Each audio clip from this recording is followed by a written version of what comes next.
Estamos en la tertulia de martes, damos la bienvenida a Graciela Bianchi, diputada por el Partido Nacional. Bienvenida, Graciela. Óscar Andrade, secretario general del Zunca, bienvenido. Además, ¿qué tal? Buenos días. El segundo hombre más votado en la receta. Supo ser el primero. Supo ser el primero. Bueno. Me hubiera avisado. Hubiera avisado y íbamos hasta el Platense. El segundo hombre más votado en el Partido Comunista por poca diferencia, ¿no? Y Miguel Mansi, doctor en Derecho y Ciencias Sociales, dirigente colorado, o por lo menos ex dirigente, no sé cómo se califica. Colorado sigo siendo. Convencional sigue siendo. ¿Con aspiraciones a ser dirigente? Pase lo que pase. Había un compañero mío, cuando la crisis del partido, que se cayó a la Unión Soviética y demás. Decía, ¿Cuándo? ¿Qué pasó? ¿Cuándo fue eso? Y desaparecen todos los partidos comunistas de andar con un carnet de mano que diga, soy... No, además sí está en la etapa similar con el Partido Colorado. Yo no entiendo, pero bueno, yo también. Los muertos que va a matar. Mirá que los dinosaurios tardan en desaparecer. Respeto ese heroísmo. No, tranquilo, no hay apuro. Yo intuyo que de esta tertulia a fin de año va a salir una alianza impensada política, una coalición. Y se viene trabajando. No, pues además la gente después no escucha todas las discusiones que hay después de que termina. Pero una vez más nos reúne el tema de la minoridad, del INISA. El diario El País publicó este fin de semana parte de un diario escrito por Ricky, un hombre que estuvo en prisión y que está en prisión por distintos delitos. Y ahí cuenta algunas cosas realmente duras. Dice que, cuenta que le quemaban la espalda con cigarrillos, que nunca tuvo un tratamiento psicológico, que lo ayudara a mejorar, que quiso estudiar y siempre que comenzó algo lo trasladaban, que una vez para provocar le tiraban un balde lleno de puntas, que le abrían las puertas para que se fugara. Bueno, en fin, una serie de cosas que revelan una vez más los problemas que tiene el Uruguay en este tema. Y bueno, la pregunta que nos hacemos es, ¿se está trabajando bien para rehabilitar a los menores infractores? ¿Cómo están viendo este tema que parece ser ya endémico en Uruguay, ¿no? Más allá de partidos, incluso a lo largo de años, ¿no? Graciela. No, yo creo que hay responsabilidad de todos los partidos, no hay ninguna duda. Después veremos qué grado de responsabilidad, ese es otro tema. Cuando empezamos a sentir que ese problema era cada vez más grave, no tanto en número, porque eran 100 y pocos chicos infractores realmente peligrosos, sacamos el Código del Niño y del Adolescente, el nuevo, que está muy bien, sobre todo porque lo considera, a la persona como objeto del proceso, al menor como sujeto del proceso, realmente de derechos. Pero creo que ahí se cometió el error que se vino cometiendo en todas las áreas. Enfocamos mal el problema, con ese complejo de que pretender o creer que la autoridad y los límites son negativos, nos fuimos al otro extremo, de decir, todo lo justificamos. Eso se dio en el ámbito de la justicia, por el código, por imposición del código, eso se dio en el ámbito educativo, que yo insisto que es lo más grave, el infame paradigma de todo vale. El justificar todo por la situación económica, por la situación social, que yo no digo que se haya hecho con mala intención ni que no tenga incidencia la situación económica y la situación social. Y después seguimos, barranca abajo. Y barranca abajo, ¿por qué? Porque el problema se profundizó, es decir, es la sociedad la que está fracturada hoy, no es solamente ese número de menores infractores a los que nos tenemos que dedicar, sino que es la usina de esos menores infractores a los que nos tenemos que dedicar. Fíjense lo que pasó en el barrio Kennedy, no solamente las muertes, al otro día le quemaron lo que quedó a los padres que estaban tan internados graves, es decir, uno dice, ¿en qué sociedad estamos viviendo? Eso no lo percibimos a tiempo. Después vino o antes o simultáneamente la campaña de si la baja o no la baja, que fue realmente por lo menos inmoral la campaña. Yo aclaro que voté no a la baja. Ahora, yo voté no a la baja porque no estaba de acuerdo que fue una reforma constitucional, porque era una oportunidad, y es una oportunidad, si nos ponemos a trabajar todos los partidos en una política de Estado, pero de verdad de Estado, no que diga el Poder Ejecutivo, sí vamos a trabajar en una política de Estado, después se encapsulan y no te dejan ni siquiera opinar. En el sentido de que así no podemos continuar, y entonces pasó lo que decíamos que iba a pasar. Salió el no a la baja y después cada uno se fue para sus casas, como si no hubiera pasado nada. Algunos fueron a cargos públicos, otros aceptamos dinero de Soros, y todo fue muy inmoral. Y el proyecto en sí, más allá de que podemos tener alguna otra discrepancia, pero el proyecto en sí, el contenido en sí, era bueno. Claro, después salieron carteles, de cual Andrade sabe muy bien, porque la gente del Zunca, los niños no van a la cárcel, ese tipo de cosas. No lo digo por Andrade en especial, lo digo en general. Fue muy primitivo todo y muy bajamente politizado. Porque el tema es fundamentalmente que el juez, aparte del tratamiento a las familias y todo lo demás, pasa que tenemos pocos minutos para ser abarcativos y ir al fondo de la cosa, pero concretamente con los menores infractores, el juez tiene que tener elementos de convicción suficientes y tiene que tener un equipo técnico como estaba previsto para analizar el grado de peligrosidad.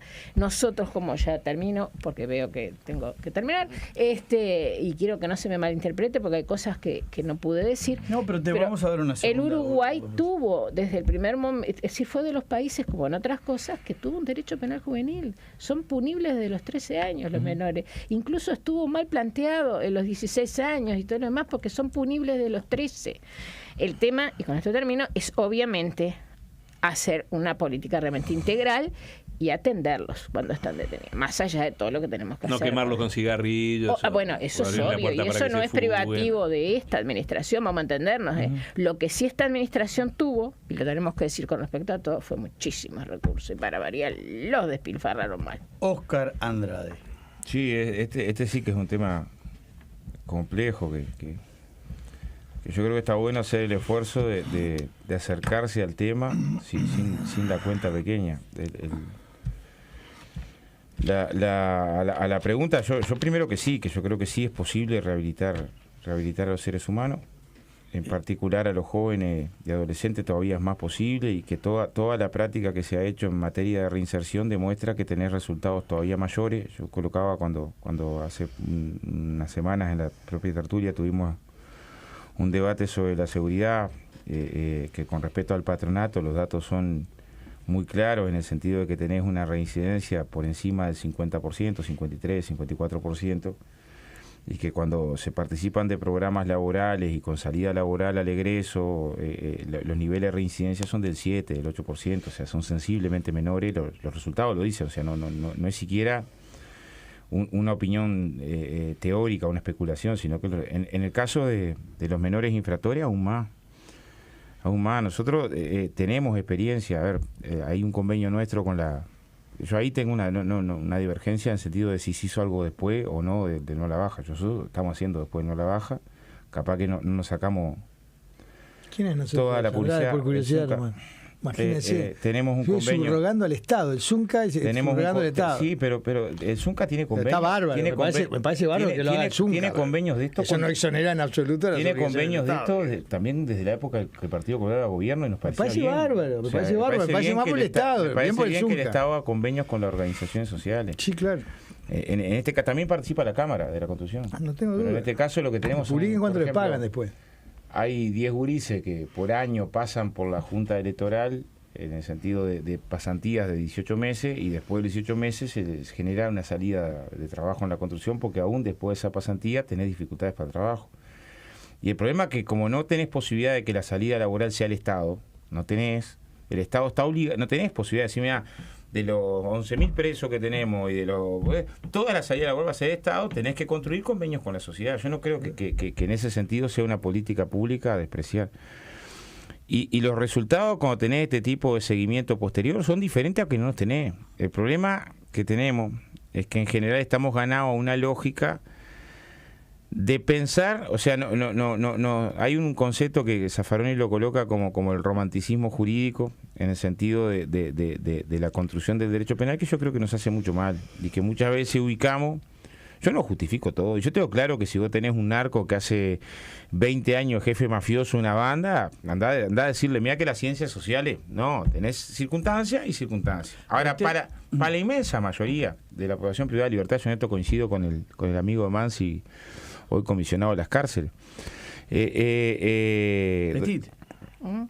Donde tenés la mitad de los presos que tenés hoy son presos que es su primera caída, jóvenes pobres, y en el sistema penal adolescente donde tenés circunstancias, tenés que trabajar, o sea, que te va a dar éxito siempre la rehabilitación, no, pero que tenés que trabajar con toda la fuerza de la rehabilitación, no hay duda. Hace un año visitamos después de que los coraceros habían golpeado unos gurises con Fernando Amado y con un Domingo, y creo que fue Puy también.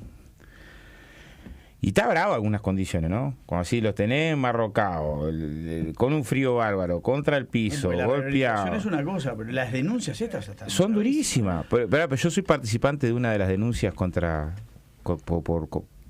estos gurises por tema de agresiones, ¿verdad? Tocó recorrer y salimos después de testigos los legisladores que habíamos ido a la recorrida, ¿no? Yo no sé si todas son ciertas, pero que dentro de la situación de privación de libertad tenés situaciones de abuso frecuentes. Aquella famosa filmación que terminó en una gran cantidad de procesamiento. Es clarísimo. Sí, claramente. Y te voy a pero en la misma dirección, con la misma claridad.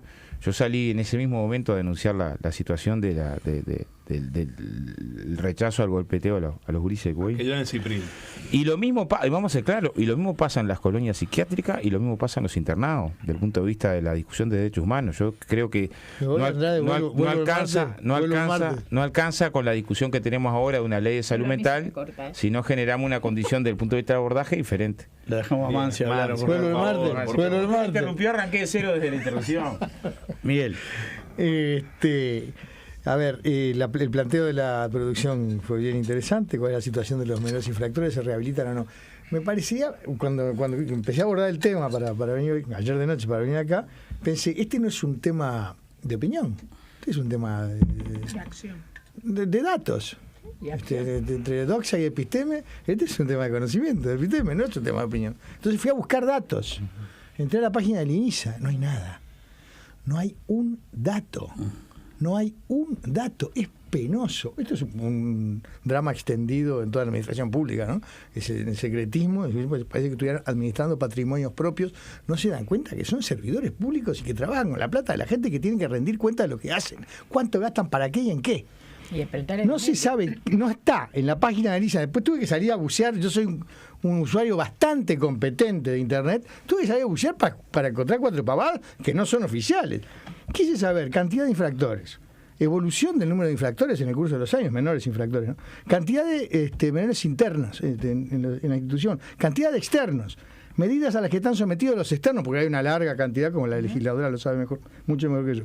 Porcentaje de control y cumplimiento de las medidas externas, cantidad de centros que controla la institución, cantidad de centros privados a los que deriva jóvenes, distribución entre los privados y los públicos, costo por interno entre los privados y la atención externa pública, tasa de reincidencia, evolución de la tasa de reincidencia, cantidad de funcionarios, calificaciones de los funcionarios, salarios de los funcionarios, presupuesto general, distribución presupuestal, evolución presupuestal de las instituciones de los menores que han cambiado tanto de nombre e institucionalidad. No hay nada. Entonces estamos hablando de los casos. Estamos en la casuística, en los casos que maneja Andrade en el Zunca, los casos que hace público el país. Todos los delincuentes son todos inocentes, quien hizo alguna derecho penal lo sabe. Entonces, es muy difícil trabajar así, es muy difícil formarse opinión y formar y transmitir transmitir opinión así. Después del rastreo de prensa que hice por ahí, resultaría que hay 480, 500 infractores internos, habría 230 y pico con medidas alternativas fuera de los establecimientos del INISA, un total, más o menos todo esto, recortando y pegando nota de prensa, 750 menores infractores que se le dice en conflicto con la ley, no son infractores, están en conflicto con la ley. Ese tema de las palabras, ¿no? De rebuscar las palabras, buscando lo políticamente correcto y escondiendo la esencia del asunto, me parece penoso, estúpido me parece. Aparentemente habría un 50% de medidas de cumplimiento de las medidas de aquellos externos, aparentemente habría un 30% de reincidencias, aparentemente habría 5 ONGs que se llevan la mayor cantidad de estos 230 y pico de menores con medidas externas, pero todo esto está en el aire, todo esto no está expresado debidamente ni con la claridad ni con la extensión que merece la información pública. Tengo 2 temas más que ustedes dirán si lo hago rápido. Sí, por favor. ¿Qué está pasando con el sistema? Y a confesión de parte, relevo de prueba. Tengo acá expresiones, declaraciones de la presidenta Fulco y del vicepresidente Katz. Fulco dice, septiembre de 2016, habrá cambiado, no creo, no hay alivio en vista para los reclusos menores. Situación crítica que convierte en generaciones perdidas a reclusos maltratados y sin posibilidad de recuperación social. Paupérrimas condiciones de internación. Ninguno de los centros cumple compromisos internacionales que ha suscrito Uruguay por agudos problemas edilicios estructurales y maltratos por los funcionarios a cargo de la custodia. Y Katz, el vicepresidente, dejó picando una denuncia penal, porque reformaron 3 centros a un costo de $20 millones, que las paredes dicen que son de papel, que se caen, que se llueven, dice, y termino. No solo no cumplen con los requisitos mínimos indispensables para un centro de máxima o mediana seguridad desde el punto de vista edilicio y programático, sino que ni siquiera sirven para una casa habitación. Y termina el informe de la nota de prensa. El informe se encuentra en el despacho de la ministra Arismendi, ¡wow!, quien junto con el ministro Víctor Rossi, ¡wow!, analiza la presentación de una denuncia penal. Hace un año. Archivaron el expediente, presentaron la denuncia, no sé más nada. Para la última intervención quisiera decir lo que me parece que debería ser. Una frase nada más final. Una frase y nos tenemos que ir. Bueno, basta de seguir utilizando el Estado para sacarse facturas políticas, porque dentro del tema de Fulco sabemos que quienes están, su vínculo con el Perro Vázquez y el enfrentamiento con parte del PIT-CNT, el agarrarse con Rubén Villaverde, que tendrán razón o no, pero si efectivamente las construcciones fueron 20 millones de dólares tirados, vayan y ganan la denuncia, y vamos a preocuparnos de los menores. Ahora, que la población sepa que hay un número que no sabemos cuánto es, que no es recuperable por más cosas que hagamos, y tenemos que hacer algo con ellos, no torturarlos obviamente, Oscar, pero tenemos seriamente algo que hacer con ellos. Frase final, porque estamos ahí Mansi se perdió una parte de la historia, pero no recortó toda la prensa, porque ese debate llegó al Parlamento después. Yo sé, sí. Llegó al Parlamento, tuvo un tránsito, opinaron todos. La información estuvo arriba de la mesa y cualquiera podría haber hecho la denuncia, y si cualquiera no la hizo, porque las explicaciones que se dieron fueron contundentes, pero recortó una parte de la prensa. Fueron contundentes. Nadie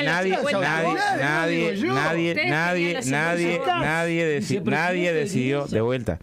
Se hizo una interpelación, nadie decidió ni pedir investigadora, ni llevar a la justicia, era hacer la denuncia. Y usted lo hubiera votado. Si quieren lo seguimos el martes que viene, la seguimos con más tiempo y más profundidad. Graciela Bianchi, Mansi quedó con Oscar Andrade, Miguel Mansi, muchísimas gracias por haber estado con nosotros. Vamos a volver. El martes que viene seguimos. Señores, no vamos.